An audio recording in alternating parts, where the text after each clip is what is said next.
Okay, we're back. Today we're going to talk about the real tube RT-902 beat by Butler. I like this one a lot.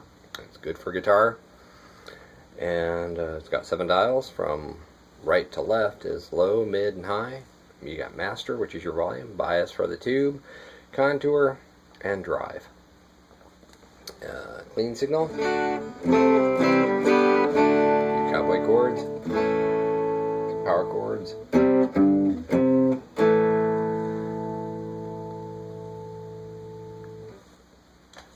Got a bypass switch and a boost switch over here. Just to kind of give you an idea, if the boost side or the gain side is not engaged, the volume doesn't work. It only works when this is active. So let's turn the bypass switch on for this.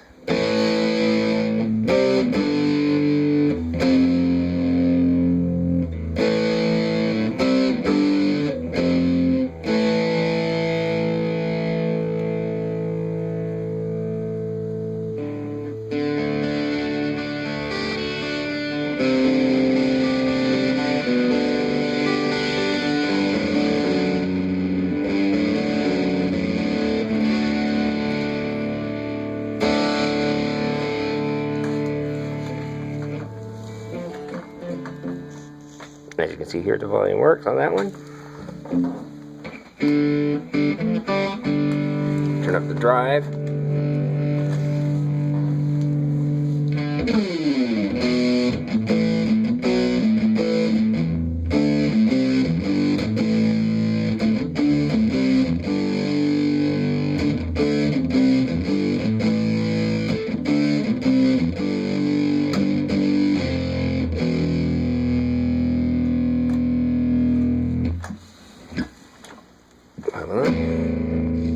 So there's your bias for your tube. You can go high or low on that one.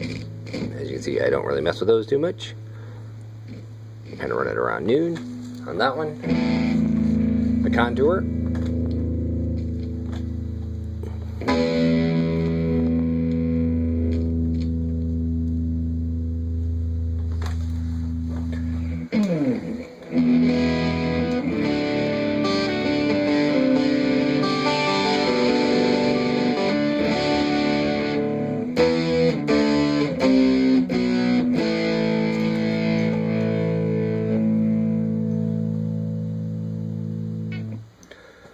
See, I'm really liking this one.